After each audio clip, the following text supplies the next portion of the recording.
This is a Step Beyond the Fire podcast. My name is Cully Lord. I'm a land manager and a wildlife biologist here in my home state of Florida. I invite you to join me on a journey as I seek to document the little-known stories told by those who use fire for the benefit of the land, also known as prescribed fire. So come on, let's head into the field and meet the people where the flame ends and new life begins.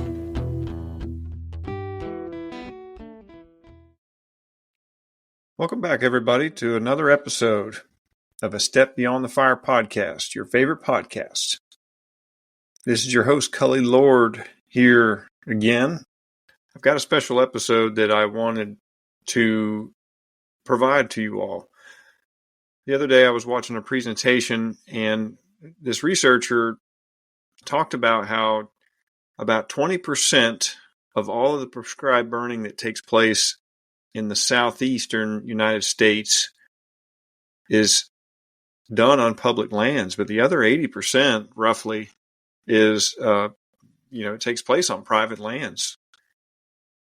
So I started thinking about that number and realized that what I think would be valuable, whether maybe you're a college student or maybe you are pre-college, whether you're interested in fire, you want a little bit, learn a little bit more about it, or maybe you're a seasoned prescribed burner. It's always good to take a step back and think about if I actually had the opportunity to start a burn program, whether I'm a private landowner and I've got some new property that I want to start a burn program on, or maybe I'm new to my job, new to an organization, and it involves prescribed fire, and I need to get a program started. So how do you do that? And how do you do that with limited funds? Or maybe you're broke altogether. This episode is put together in a special way just to talk about how to start a burn program with little to no money up front and to ultimately begin it so that it can take you further down the road to success in the future is what my hope would be. And I want to preface this saying that this isn't the only way to do this. This is just a way that I want to present to you all that hopefully will get you thinking about new ideas and new ways of looking at this really large task that we're going to be talking about, because it's a pretty heavy lift, for lack of a better term, to start a burn program from scratch and to have it actually be successful and work in the long term. So I'm going to start with Florida. That's where I'm from, I'm most familiar with, and I'll tell this through the lens of being from Florida and some of the resources that we have available here, but I'm also going to try to keep this as broad in the horizons as much as possible to point things out that are much bigger than just the state of Florida.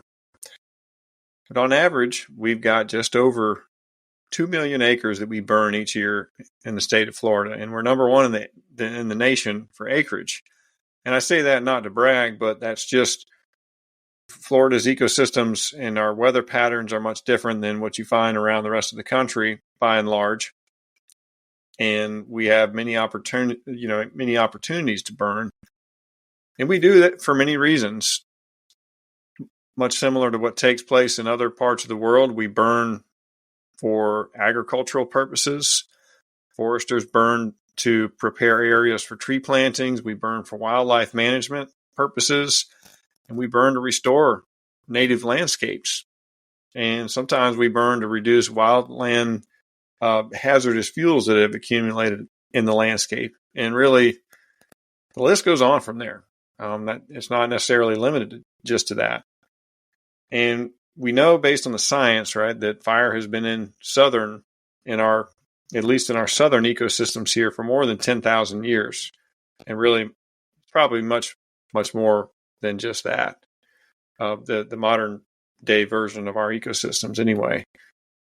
When we talk about risk, that's the first thing I kind of want to touch on with this is that, yes, fire is a great tool to mitigate risk, and especially when you're working in the urban interface, meaning adjacent to homes and businesses and things like that. I've talked a little bit about this in the show with folks in the past, and that you really have long and short-term economic impacts to consider when mitigating risk, right? You want to try to mitigate the damage to infrastructure, because when wildfires come through areas, they can destroy gas, electric, even different road areas, access areas. It can cause a whole host of problems. There's a lot of suppression costs that come up front with that. There's missed opportunity on recreational opportunities, so you lose revenue there generally for your state, right? And ecosystem services are sort of a big part of that too. And the services that an ecosystem that may have been destroyed by wildfire may not be able to provide those services anymore, like carbon sequestration and so forth. There was a study that was done by the Joint Fire Science Program way back in 2000. We had our worst fire season ever in our state back in 1998. There was 499,000 acres burned. And they did this big, long economic study. And just for point of reference, the impacts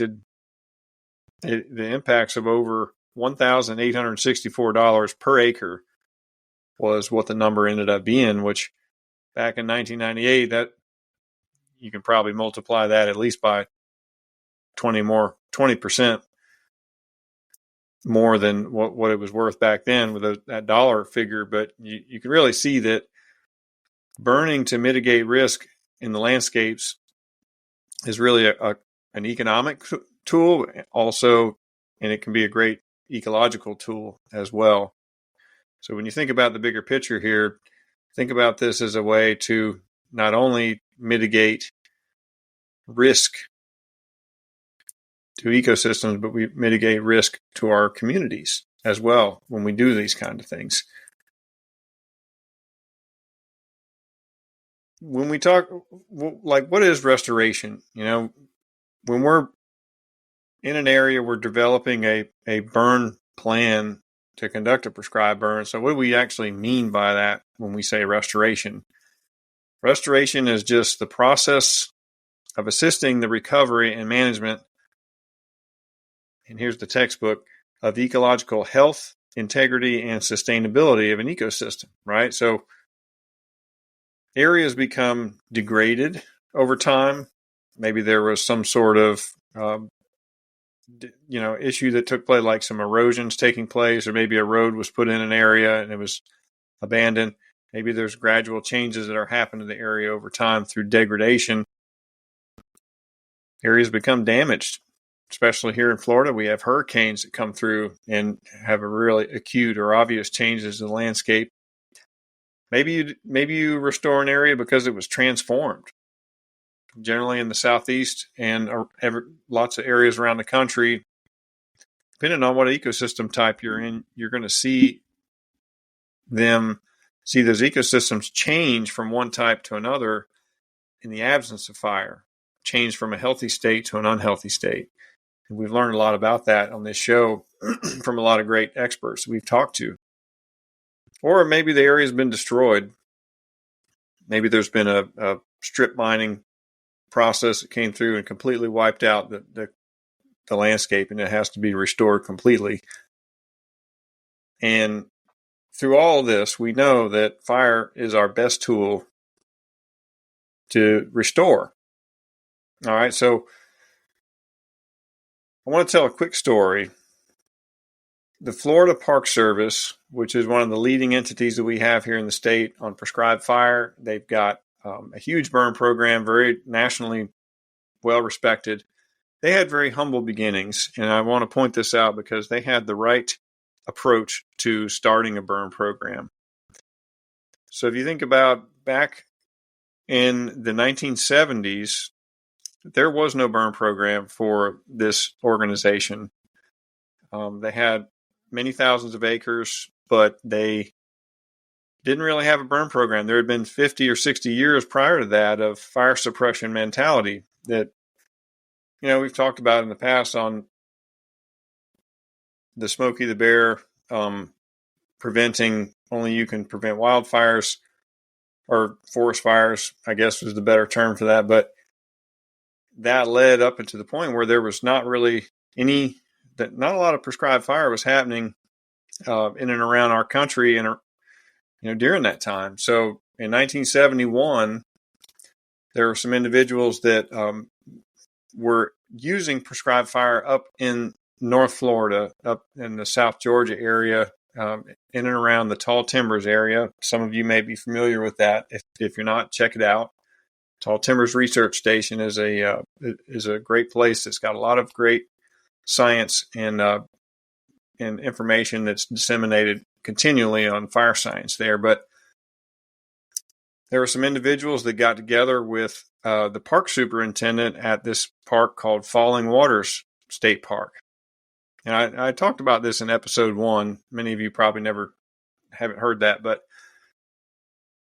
the individual who was the park superintendent at the time, his name was Jim Stevenson. And Jim Stevenson is a very well-respected naturalist here in Florida, long career with Park Service, had a great influence on many people in conservation in this state. But the short of this is that these folks who were familiar with fire up in that area, they approached Jim. They said, "Hey, we think that we can do this. Let's try to run this by Tallahassee or run this by the administrative headquarters to see if they'll go for this." And they ended up getting the approval to conduct a prescribed fire, but they started small. They did small acreage. They started smart. If you see the picture, there's a picture of the prescribed burn taking place on the Park Service website. It's an open pine stand. There's a lot of needle cast on the ground, but there's not a whole lot of thick overgrown vegetation. They started smart and they started simple. They did small acreage. They began what is now grown into accumulatively over 2 million acres have been burned through the years since that first day where that prescribed burn took place. But they started that as a confidence building tool. If we can do burn this little box here, well, there's more that we can add on to that. Whether we burn an area adjacent to it, or maybe we got enough confidence together to burn an area. It's a little bit more complicated.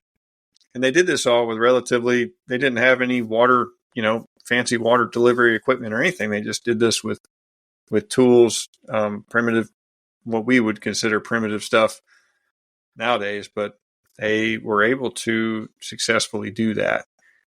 So I think that's a good place for us to start to talk about a good example of an agency that has grown leaps and bounds since then. And even you, whether you're, again, a private landowner, or maybe you have you're in charge of public lands, or maybe you're thinking about these kind of things, it's easy to see that in retrospect, this was a great example of starting where you are and using what you have to build confidence to get to a much bigger and better program, which takes time, training, and energy, and it requires good mentorship. And they had that on that first burn. And they were able, there was a husband and wife team, Ed and Betty Komarek were the ones who provided that mentorship to Jim Stevenson, and they were able to begin that. So what tools do you need? What are some basic tools that you need to start or to maintain? Maybe you've got a program that you want to maintain. So again, the first part of this is experience. You need experienced individuals to help guide you in your decision-making abilities. If you don't have a lot of that, there's a lot of ways that you can find people who are experienced. And I'm going to talk about that just a little bit. Training. Staff training is a critical part of this. It's the lifeblood that keeps any burn program going. You got to have the right training, which will ultimately help you make the right decisions in the future. And then, along with that is your PPE, personal protective equipment. You got to have some decent personal protective equipment. All right. So I know there's a lot of landowners that may be listening to this saying, man, we just go burn with blue jeans, a t-shirt, and a hard hat, or maybe not even a hard hat, maybe a baseball cap. hey, that's all fine and dandy. More power to you. But if it were me, I would not burn with just that. I would want some PPE, which I'll go over in a little bit, what exactly that looks like. But you got to have the right planning approach. So the third thing that you need is good planning. And by planning, I'm talking about prescription writing or writing a burn plan, figuring out what your goals and objectives are ahead of time, establishing those, working with maybe it's a state forestry agency or maybe a biologist or maybe a private consultant. Establish those plans, establish those objectives and things that you want to achieve. Because just starting out burning without any goals or long-term objectives in mind can really, you got to know where you're headed with this, right? Fourth thing is you need a solid outreach plan. Outreach can take many different shapes and forms. It can be as simple as talking to neighbors, letting them know what's going on, or it can be as big as getting up in front of your city commission and talking about what your plans are for the year. It takes a lot of different shapes and forms, but that's the fourth one. Fifth one is equipment. Okay. Again, the sky is the limit when it comes to expenses when it's related to equipment. So I'm going to talk a little bit about what you need or how you can get your hands on stuff for either very reasonably low pricing or for free. And then again, having a financial support that's dedicated to it, whether you're on the public land side or maybe on the private land side, there has to be some financial support somehow to support a burn program. Again, it is a very cost-effective tool, and we can do this. I can show you how you can do it with a very low cost, but there's got to be some financial, you got to have a little bit of financial support to make this happen. The way this can happen, I'll tell through another example. So here in Florida, we have what are called prescribed fire councils. There's a lot of these around the country. We've talked to a number of people in the past that are members, or the last episode was John McCabe. He was, the president of the Illinois Prescribed Fire Council. So these are essentially like a working group of individuals that gets together, that talks about fire, the latest research, the latest regulations, the latest science that's happening within the community and why that's important. And it connects a lot of individuals to others to get that experience, to bring you up a level so that you get to interact with the folks that are more, maybe might have a lot more experience than you. You get to meet them, you get to know them, and there's good mentorship opportunities through that. A lot of great things happen at these council meetings, and you don't have to know anything about fire to go to the council meetings. So look up in your state. It's more than likely, I know, again, there's a number of folks that we've talked to that are members of different councils on this show. I could point out a bunch of them, but check out your local area. Chances are that there's a prescribed fire council that is local to you. We also have a series of working groups here in my home state. And these, I'm not as familiar with other states beyond ours, but I suspect that these things exist in one way, shape, or form or another. If you're a public agency, there's these working groups that have a memorandum of understanding, an MOU, together that allows a whole host of entities to work together.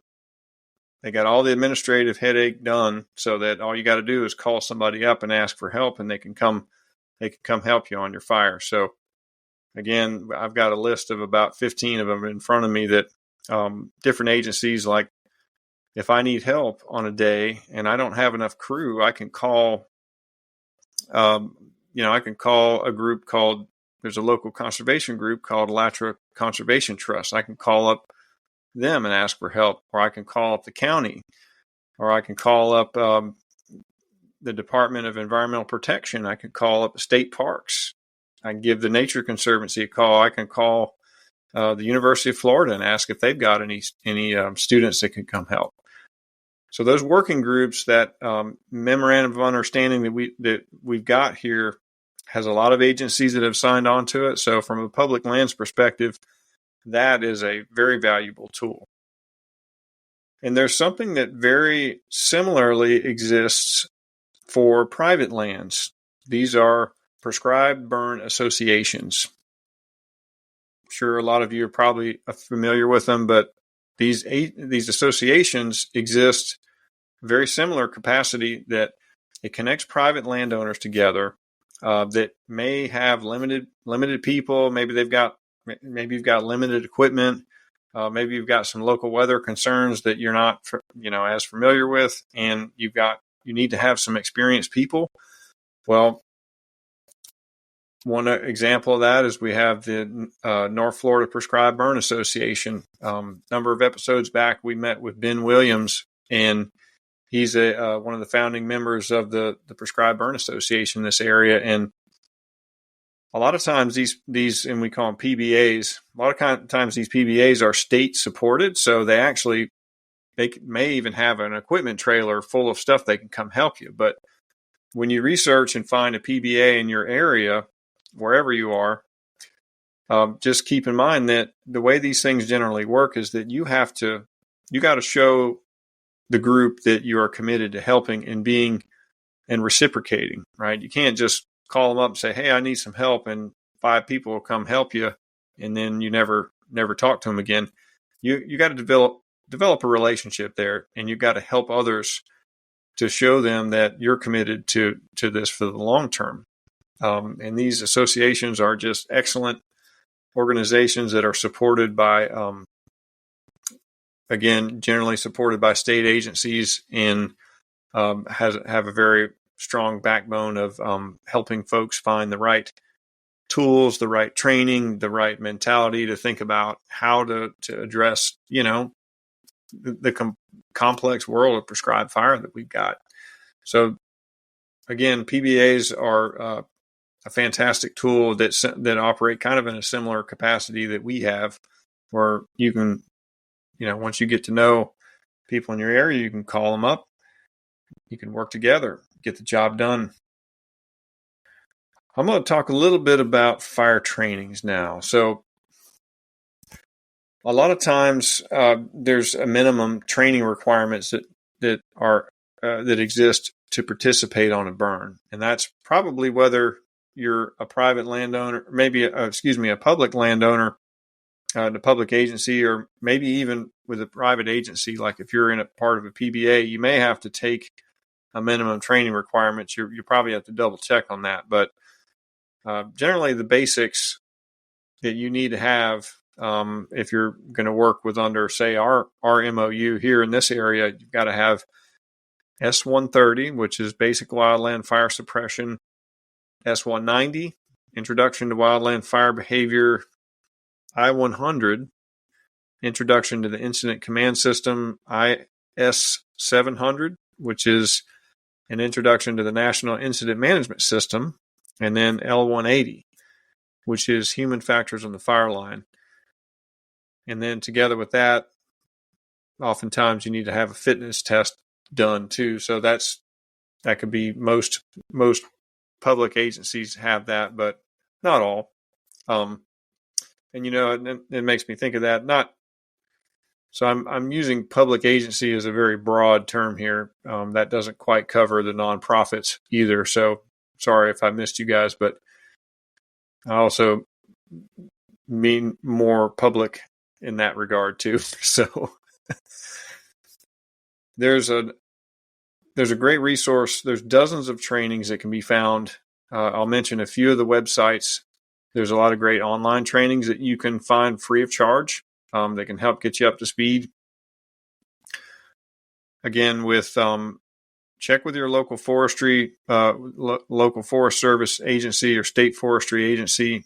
Chances are they'll have a schedule of prescribed fire classes that are going on at any point in time. For us, the Florida Forest Service with Lacucci Training Center schedule. That's a great resource to go find out what's happening with trainings around the state. Check out your state university system, right? So University of Florida has a natural areas training academy that they post calendars. There's all kinds of fire trainings that go up on their calendars continually. You can also check out the Wildland Fire Learning Portal. So if you can Google search that and find some, there's free classes online within there. The Nature Conservancy Conservation Gateway is another good resource. There's some great online courses on that. eFire, so that's like little e, capital F-I-R-E, eFire online trainings. North Carolina State University has a great system there. So if you want to learn some basics about fire or maybe some more complex stuff, check that out. And they also have a publication which is really good called Drip Torch Digest. They list a lot of upcoming trainings that are local to their area, but also around the country too. So you can find out some good information there. So that's some good basics on the training. And what I'm going to do is post, I've got a document that's got a whole bunch of training links and places you can find neat stuff like fire equipment and other resources that can help you with planning, that kind of thing. So I'm going to try to post that in the description so you can check that out at your convenience too.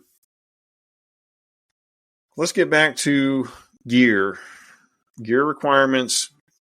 Again, not everybody does this, but chances are if you work for in the public side of things or the nonprofit side of things, you got to have gear in some way, shape, or form or another.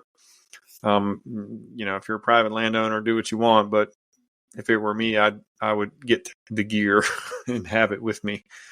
So the first on this, just going over the basics here, Nomex clothing. All right, your entry level basic Nomex brush shirts are going to run anywhere probably $220 to upwards of $300 or $400. Fairly pricey, but a good place to find those where you can start is forestry suppliers. I've been using them for the last decade. They've got a lot of great equipment there. They continually have a good selection of inventory to choose from. And your pants, brush pants, they're a little more expensive. And now this is more male and versus female clothing prices tend to differ quite a bit, but your brush pants are going to start out just over $300 and up for those. So, and they're worth it. But there's going to be a little bit of a cost there to get your hands on those. And honestly, I don't know where you could get free Nomex from. If you find somewhere, y'all let me know, because that'd be great to find out how you can get free Nomex. But that's if you're buying new equipment, which I would recommend, honestly. Okay, in hard hats, again, you really don't want to skimp on that kind of stuff, in my opinion. Leather gloves, essential tool there.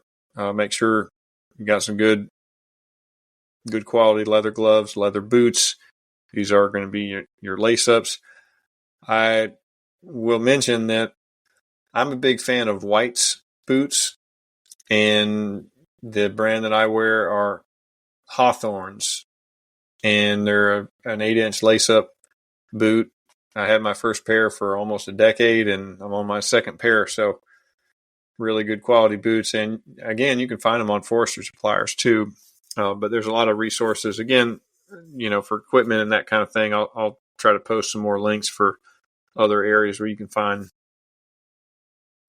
good equipment. Eye protection, you're going to, if you're like me, I wear a pair of Costa Del Mar sunglasses most days on the line. Should you do that all the time? Probably not, but it depends on what you're comfortable with. But you also want to have a good pair of goggles that will go over your sunglasses to keep the smoke out of your eyes. and for any other kind of stuff, if you're hiking through real dense brush kind of deal. Some people do that. I don't, but that's another good thing to be aware of. Good eye protection. And your fire shelter. Look, I've been on burns where nobody had a fire shelter and it was blue jeans and t-shirts, but I've also been on others where you absolutely couldn't set foot out of the truck without it. So your fire shelters are going to start around 550, 575, somewhere in that neighborhood, and they go up from there. And obviously, if you order bulk, you'll get a better deal, but I would plan on over $500 for a good fire shelter. Make sure you get one that's fitted to your height too. So keep that in mind. The last thing I'll mention is handheld radios. The sky is the limit when it comes to radios too. I'm not a radio expert, but what I have found is that there are some really expensive radio models out there that we don't use in our small burn program. I'm struggling to remember the name of them offhand. Anyway, it'll come to me later. But what we use are Baofeng radios, Baofeng, and I believe the ones that we have is Baofeng 82 R. I have to double check on that, but it's a $60 handheld radio that if you drop it and it burns up, it's not that big a deal. Really good quality equipment and you can program them. They're super easy to program in the field. They've even got a little flashlight on them. And I'm going to look this up real quick. Baofeng. The Baofeng UV-5R is a good little one. There it is. Baofeng UV-82. That's a good one. So we like those. I think I spent $50 or $60 a pop on a bunch of them, and they're a little 5-watt. You can talk to somebody almost a half a mile away with no real issues. But if you want to set up some, you may, if you get more complicated with it and you decide that you want your own radio channels and that kind of thing, it's got to go through some federal processes there. Maybe I'll do a separate one on how to actually get your own radio channels. Just thinking off the top of my head, that might be helpful for some folks. But we ended up establishing, I think when they give you your channels, you get like 5 channels. I didn't really need that many, but we've got them anyway. So what it does, the advantage of that is being in a busy area like we are. If you try to use the public use channels, sometimes you'll be in the field and you'll hear somebody over at Walmart across the way talking on the public channels, and you don't want to use we don't want to use fire rescue channels, obviously. So there was a need there for us. We didn't want to use the forestry channels because we didn't want to, walk all over top of anybody. And then if you buy the $20 Walmart ones, they don't work that great. They pick up other traffic from utility workers and that kind of thing. So it worked well for us. And I would recommend looking into getting your own radio channels if you don't have any. And it's not that difficult of a process. So let's talk about planning real quick. I think within the first 3 or 4 episodes of this show, I took the opportunity to talk about the 4 operational phases of prescribed burning. But again, to reiterate this, the first one is planning and evaluation. The next one is ignition and holding. Then you have mop up and you have declaring the fire out. Those are those 4 operational phases everybody goes through when they're putting together a burn plan, all the way till you declare it out, right? So taking shortcuts, making small errors or rushing through any of this stuff can lead to serious problems, right? So if you're a private landowner, you can go out and burn burn a pasture with two people on a four-wheeler and get, you can burn 80 acres in a day, but taking a little shortcut here, making a little mistake here, maybe leaving a little too early, or maybe not monitoring it till you think it's completely out. These things, every burn plan has a set of legal requirements. And anybody who's a burn certified manager knows this, and that you need to have legal requirements, but you also really need to have professional, like these additional professional elements. And there's a number of them, but what I'll mention here is that, you've got to have goals and objectives that tie together what you're trying to accomplish and why you're trying to accomplish that. So specifically, you can write a burn plan that's one page, but I would recommend, and not everybody does this, so I don't want to step on anyone's toes, but when you get specific about, say, wildlife management objectives, right? You want to be as specific as possible when you're talking about, if you're trying to burn for the benefit of bobwhite quail, trying to improve foraging habitat, right?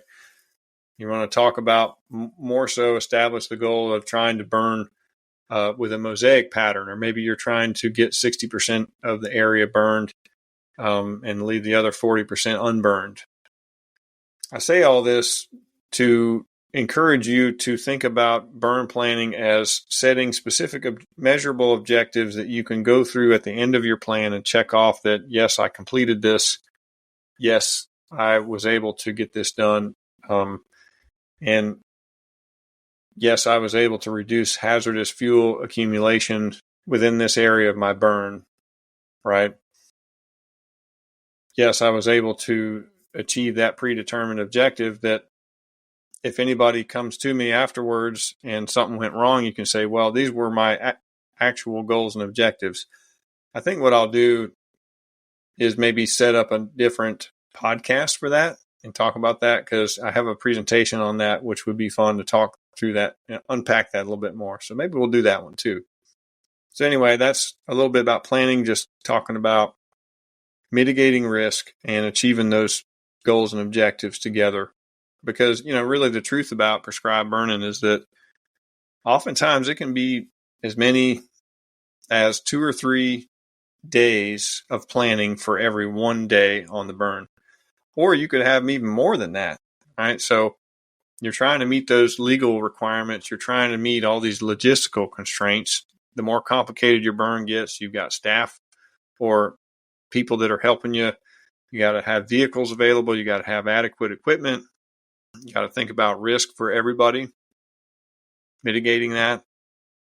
You got to prep the burn area, right? You got disking fire lines and mowing for designating safety plans and all kinds of things like that. And it's really not a linear process.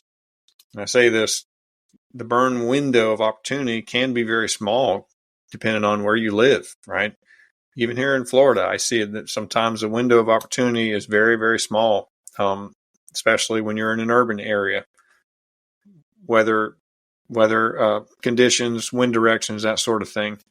And then even if everything's great, you're not always guaranteed a permit the day of the burn, too, is another important point. You could have your best laid plans and everybody standing there, but if you don't have a permit, maybe your forestry agency is just not issuing them that day for whatever reason. And there's always an element of physical, mental challenge each burn day, too.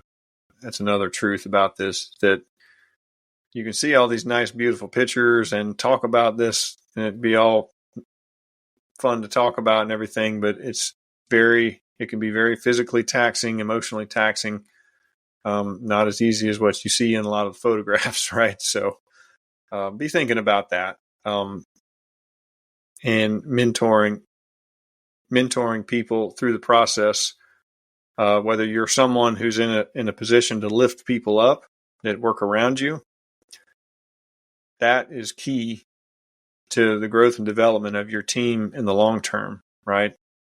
Or maybe you're just learning. You need to seek out good mentors. Don't be afraid to talk to people who know may have a little bit of gray hairs, a few gray hairs on the top of their head. Seek them out. Prescribed burning in this community around our country. People love to help others. It's a very tight-knit community. We like to help others. We like to share information, and there's a lot of great resources for that. So a little bit of the truth about fire. So taking a step back to when you start to think about your program, don't forget that good programs are always effective at some form of outreach in the community. And that can be as simple as having an email list together. Maybe you make a couple phone calls a day of if you're in a pretty remote area. But nothing really takes the place of meeting landowners face to face. Leaning on that fence post and talking to the guy on the other side of the fence, guy or gal that's there, say, "Hey, look, this is what we're doing. This is what we're trying to achieve with this." And you may not always be met with all smiles, but at least you've shown them the respect that, hey, this is what we're doing. They'll at least respect you for it, at the very least, so they know what's coming. The app called Nextdoor, it's a great tool. You can use Nextdoor to notify people. Facebook's another great one.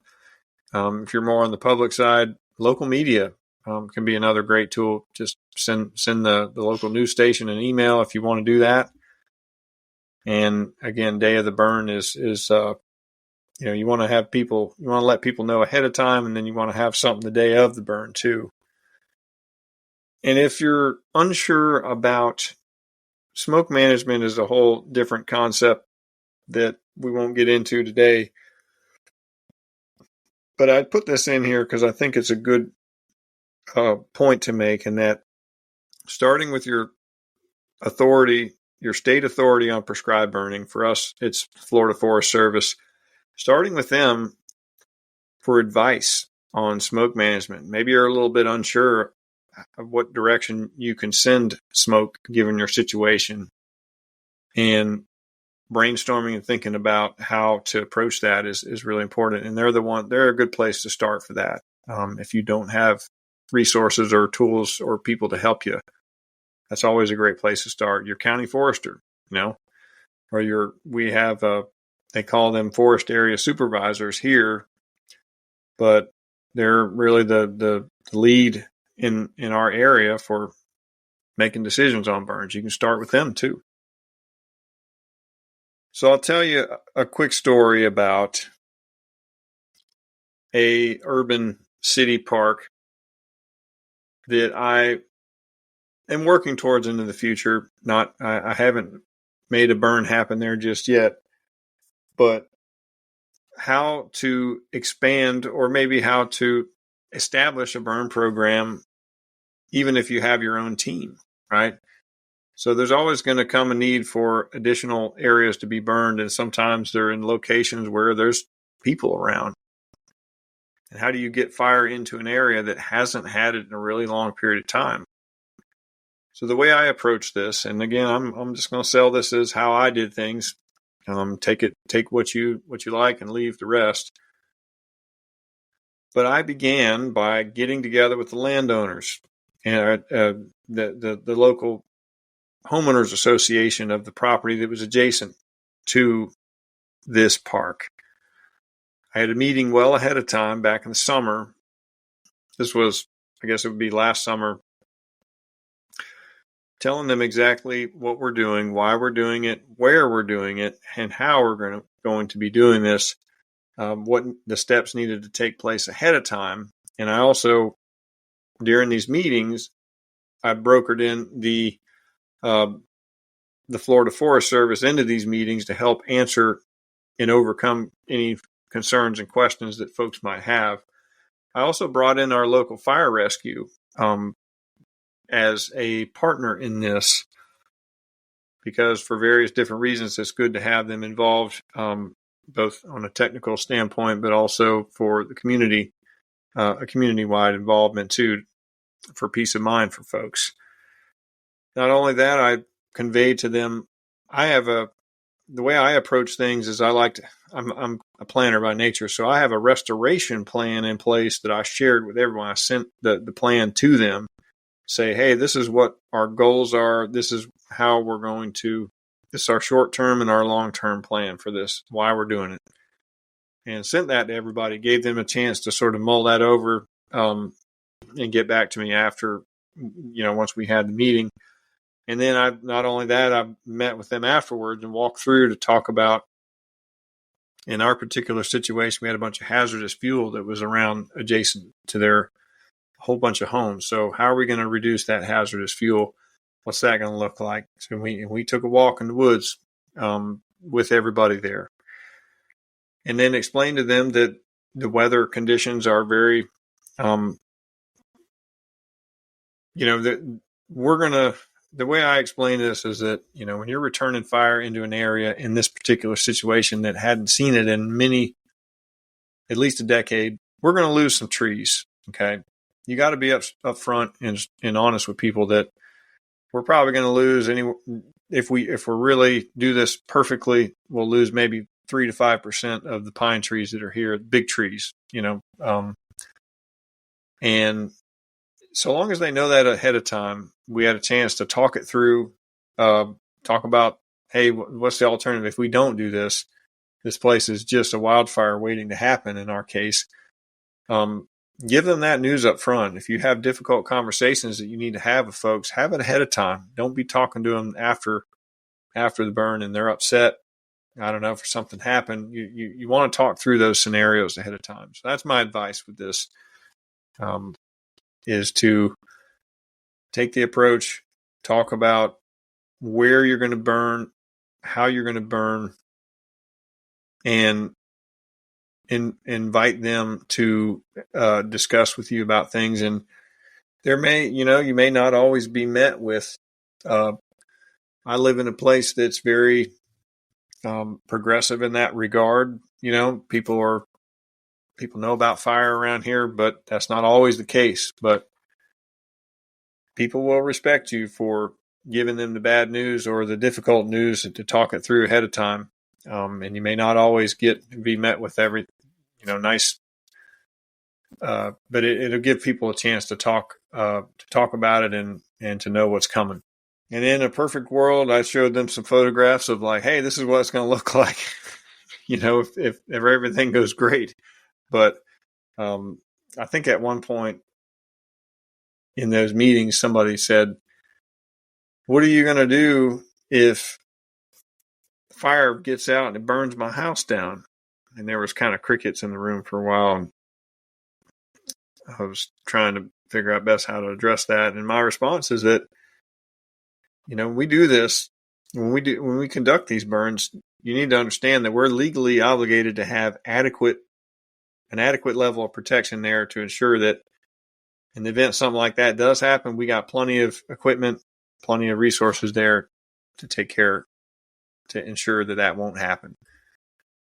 And you can also point out to folks, if you're having conversations back and forth about, hey, how much risk, you talk about mitigating risk, I mentioned that earlier, like, what does that even mean? Like, how do you know how much risk is in my area?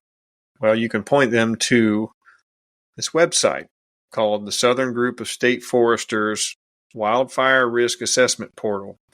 This is the statewide wildfire risk information.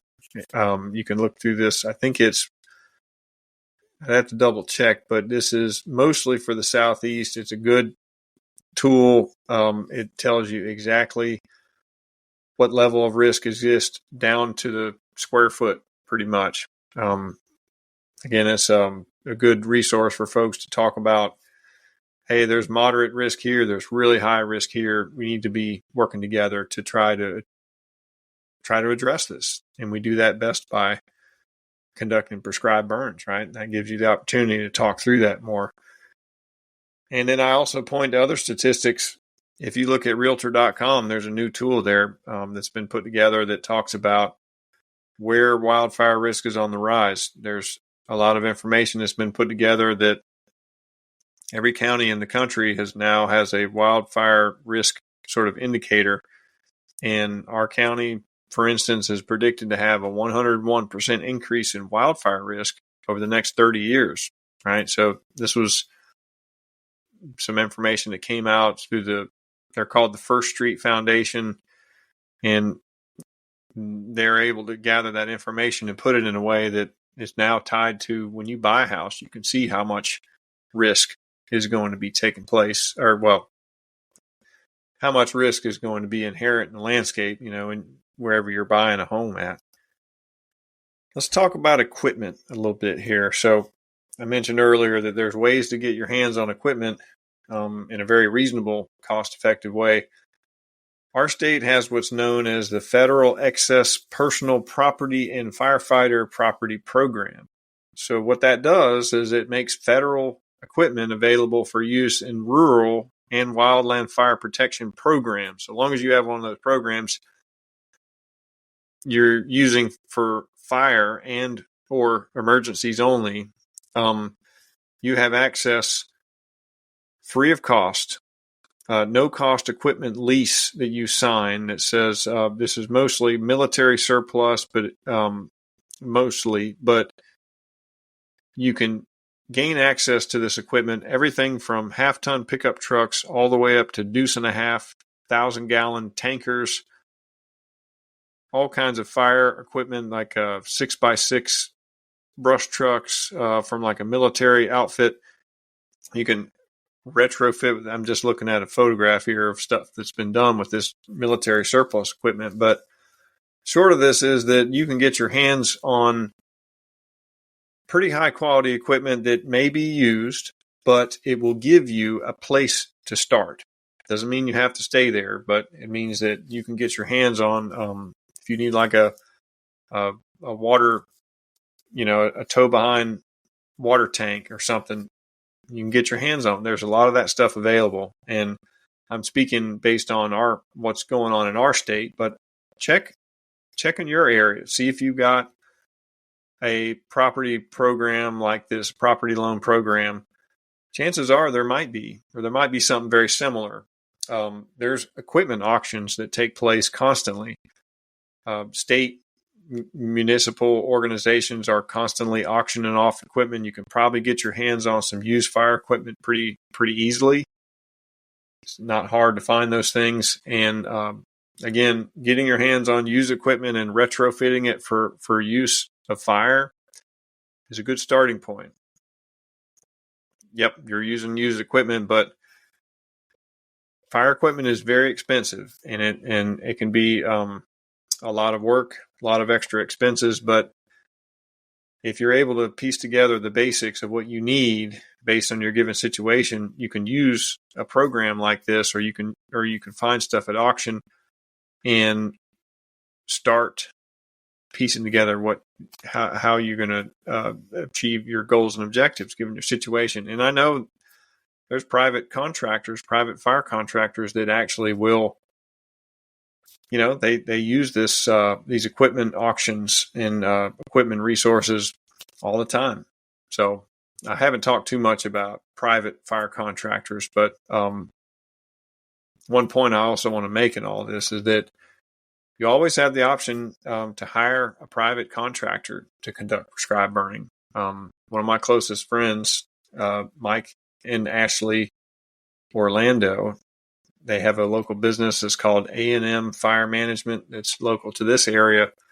I'm going to have them on the show soon. We're going to talk about what life is like having a private fire business, but you can always hire a fire contractor to take care of business too.